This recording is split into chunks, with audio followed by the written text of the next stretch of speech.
Bismillahirrahmanirrahim. Assalamualaikum warahmatullahi wabarakatuh. Oke dulur, ini habis ngerjain kerjaan kantor, banyak deadline biasa. Ini jam 12 ya, hampir jam 12. Nah, sebelum kita tidur ya, yang ini kira aku senengi. Nah, gini aja baliknya. Nah, sarung rono wes. Nah, ini namanya diuyep. Nah, cukup gini aja. Nah, di sini kan ada ruang di sini. Nah, berarti nanti baliknya ke sini. Ngono lho.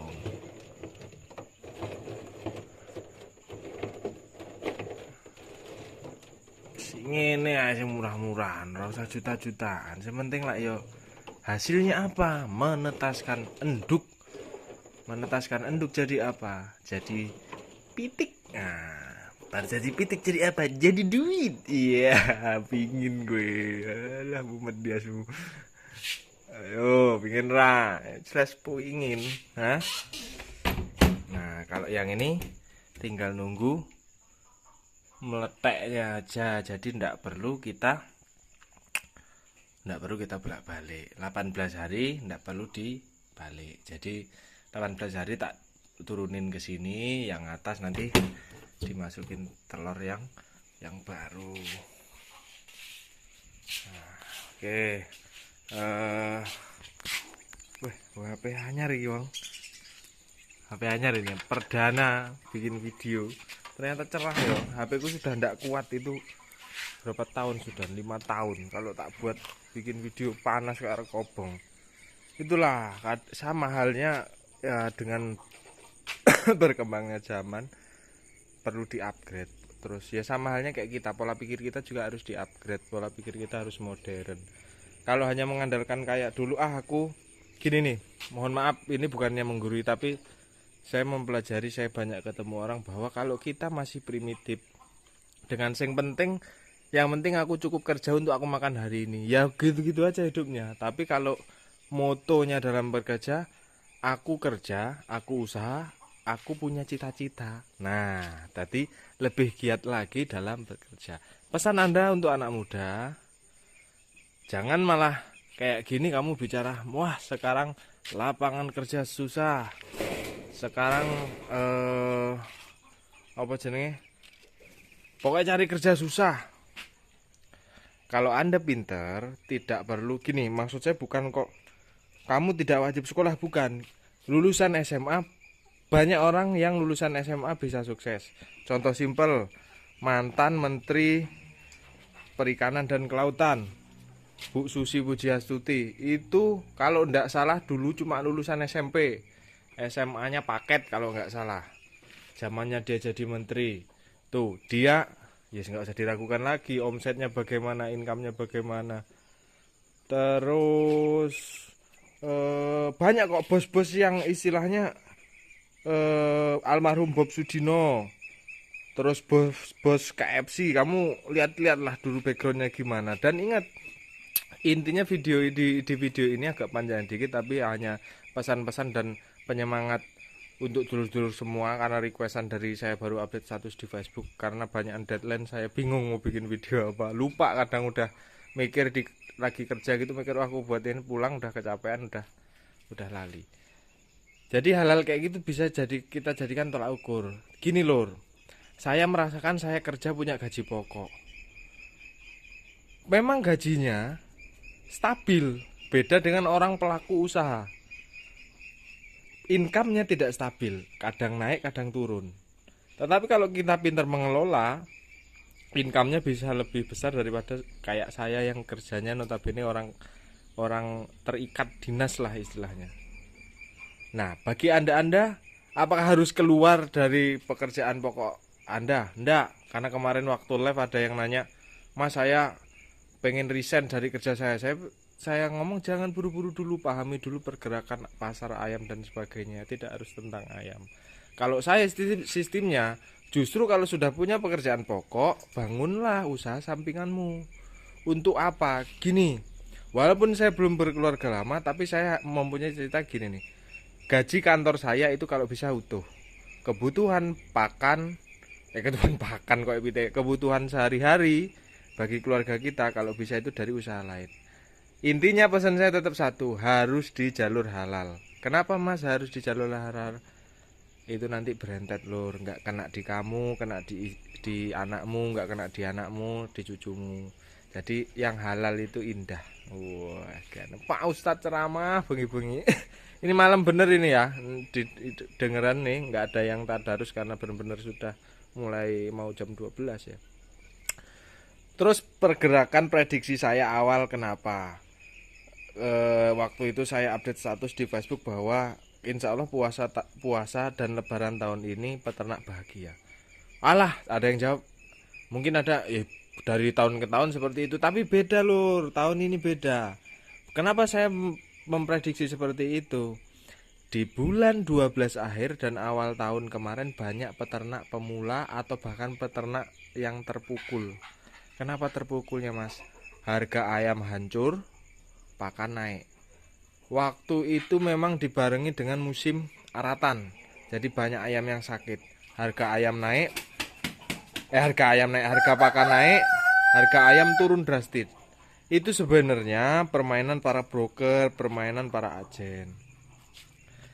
Akhirnya banyak peternak yang kapok, tidak mau berternak lagi karena merugi. Nih, sekarang rumusnya namanya orang jual beli, ketika barang langka itu pasti harga naik. Saat inilah nih, agung-agungnya seperti ini. Baru jangankan minggu pertama, baru sehari puasa. Hari pertama puasa tempat saya sudah tembus harga 40.000 ke atas. Ada yang tembus 50.000, ada yang 45.000. Dan para pengepul ayam, HP saya nggak berhenti bunyi. HP-nya Mas Dika mitra kita nggak berhenti bunyi. Mas, kalau ada berapapun diambil, mau 100 mau 200 diambil. Itu yang lingkup kecamatan. Ingat, lingkup kecamatan, belum kabupaten, belum lintas kabupaten atau provinsi. Itu di Lampung gambarannya kayak gitu lur. Nggak tahu kalau di luar Lampung nih. Coba nanti komen di bawah gimana harga ayam di luar Lampung. Kenapa saya berani memprediksi seperti itu? Karena peternak banyak yang kapok. Itulah intinya. Kesalahan siapa? Sebenarnya tidak perlu menyalahkan. Tapi ini yang pertama ini untuk pesan untuk para pengepul atau broker. Nah, kalau muter-muter sirah. Pesan saya apa? Nah, ketika apalagi supplier DOC, apalagi yang menjanjikan untuk dipanen. Ketika Anda memang banyak banyak permintaan untuk karkas, terus barang melimpah di lapangan, pesan saya cuma satu, tolong jangan, ya gini aja, minimal jangan peternak itu jangan buat rugi. Kenapa jangan buat rugi? Nanti kapok. Minimal jangan buat rugi, kalau bisa juga untung, sama-sama untung. Memang kesempatan pengepul ayam itu pinter dengan taktiknya, kesempatan di hari-hari itu besar banget untungnya. Kemelimpahan barang itu akan menjadikan income ke para pengepul. Pesan saya, tolong kalau ambil ayam minimal jangan merugikan peternak supaya ndak kapok.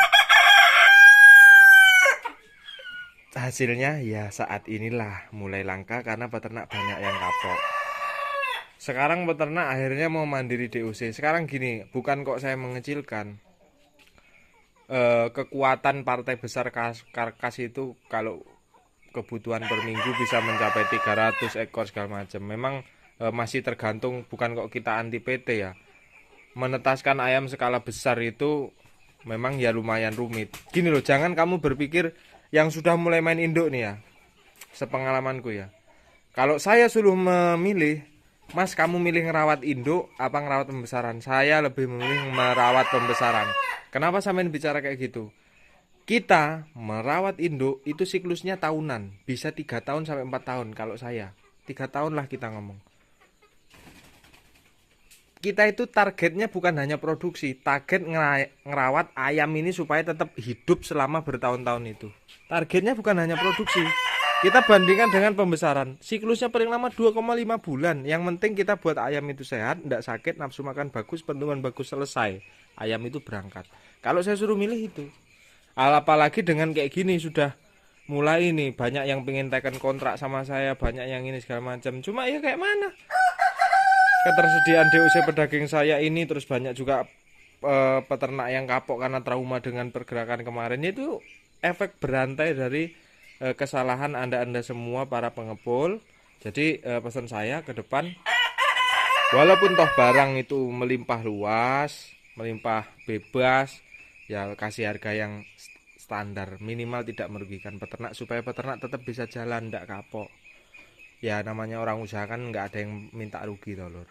Itu pesan untuk para pengepul. Nah ini ada lagi pesan untuk para peternak. Gini, saya selalu menanamkan dalam berusaha ini ndak penak. Sebenarnya saya ini kalau orang tahu saya lah boleh tanya yang udah ini, saya memang ndak penakan orangnya. Maksudnya saya pengen menanamkan ini di dulur-dulur semua yang berternak. Jadi gini, ketika sudah berternak lancar, dulur-dulur sudah menjalin relasi bagus dengan salah satu pengepul atau broker, sebut saja namanya, sebut saja namanya Mawar, kan lebih aman biasanya ngono kuwi. Sebut saja namanya Mawar. Sudah rutin nih ayam harga standar, ndak musiman ayam mahal kayak gini, sudah rutin kontrak relasinya sama Mawar, yang manen Mawar terus kan. Nah, ketika musim panen seperti ini dengan harga yang seperti ini, ketika Mawar ngasih harga taruhlah 45.000,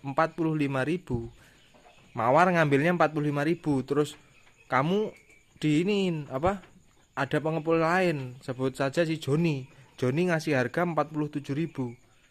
Nah ini kamu jelas kalau utek, aduh saru iki. Kalau otaknya licik, kamu pasti pilih yang 47.000. Nah tapi itulah titik kesalahan Anda. Kenapa? Orang yang 47.000 itu datang hanya ketika barang langka. Tapi jangan lupakan Mawar, ketika barangmu susah dijual kemana-mana, ya Mawar itulah yang ngambil. Kalau saya suruh milih, Mas kamu milih yang Mawar apa yang Joni? Padahal Joni kan 47.000, Mawar 45.000. Saya pilih Mawar karena relasi saya sudah dari nol sudah sama dia. Kepercayaan seperti itulah yang sangat diperlukan dalam usaha, dunia perusahaan kayak gini. Dengan nanti kalau kamu milih si Joni dengan harga 47.000, Mawar besok datang, lah pitikmu, ayammu mana Mas? Aduh tak kayak kewani 47.000. Saya kalau jadi Mawar saya sakit hati. Suatu saat kamu nernak, kamu nelpon saya untuk manen, saya tidak mau manen ayam kamu. Saya bales, saya kono nelpono Joni wae sing wingin jipuk larang kayak gitu. Itulah yang namanya kunci-kunci relasi. Kadang tuh ya kita usaha memang tidak perlu main perasaan, tetapi macam-macam chemistry seperti itu tuh penting, relasi kayak gitu. Jadi imbang lur ya. Pesan saya adil. Pesan saya untuk pengepul, pesan saya untuk para dulur-dulur peternak semua. Tapi tidak apa-apa, kalau mau mandiri DOC monggo itu lebih bagus, kalau mau langsung ke karkas main segala macam bagus. Tetapi sepengalaman saya, ketika saya mau menembus karkas, saya sudah mulai bikin tim untuk nembus karkas. Pelaku rumah makan besar biasanya, Mas mohon maaf saya sudah kontrak sama itu, kalau enggak sampean koordinasi sama itu aja. Itu tadi yang contoh simpel antara Mawar dan kamu itu tadi, relasi kayak gitu. Nah, tetapi kadang kita cerdiknya apa? Ya, bukan kok nyinggung pri orang lain. Mas, ya coba dulu Mas, ini ayamku, ayam jamu-jamuannya kental. Coba rasain gurih, susut enggaknya, warna dagingnya kayak apa. Nah, masukkan kualitas di dalam situ. Insya Allah kalau itu masuk ya aman. Itu jadi pesanku itu penyemangat saya di saat ini. Intinya dunia pertelean, dunia perayaman ini tidak segampang yang Anda bayangkan. Bukan ini menggugurkan semangat kamu, ini juga bukan untuk nyemangati kamu, tapi itulah realitanya. Mohon maaf, bukan kok saya apa-apa ya, sengaja saya tampilkan ketika saya rugi, ketika ayam saya mati, saya tampilkan bahwa itulah yang akan Anda hadapi ketika mulai terjun di usaha perayaman ini. Ini bisa menjadi referensi untuk Anda. Lah terus Mas, aku yakin kok Mas, sudah pakai ramuan dari guru besar, nggak akan ada yang mati. Ya, semoga saja itu berhasil. Tapi ingat, usaha sepengetahuanku, sepengalamanku berbicara dengan banyak orang itu tidak ada yang begitu jadi, begitu menjalani usaha langsung jadi, langsung untung terus, itu jarang. Kamu tanya siapapun lah. Contoh, iya aku karung rokok tapi nggak tak tampilkan karena takut nanti kalau dilihat anak-anak. Enggak, contoh kurang baik. Contoh kita bicara tentang rokok. Pemilik gudang garam dulu itu bisnisnya apa kalau kamu pengen tahu? Saya baru baca sejarah. Ini kita ngobrol dikit ya lur ya. Dulu bisnisnya adalah petasan. Pabrik petasannya itu kebakaran 2 kali sampai memakan korban, kolab, rugi. Akhirnya dia terus belilah PT Gudang Garam, apa kepanjangannya, Ahmadiyah disingkat jadi Gudang Garam. Beli rokok saham Gudang Garam itu kebakaran lagi. Rintangan-rintangan itu sekarang aku tanya ya, Gudang Garam apa Jarum ya? Apa Jarum lek ndak salah, aku lali jenenge wong Cina iki, Budi sopo Budi lali aku. Ya pokoknya itulah gambarannya. Sekarang Gudang Garam, Jarum itu menjadi pemiliknya, menjadi orang terkaya di Indonesia, salah satu orang terkaya di Indonesia. Rintangan-rintangan kayak gitulah.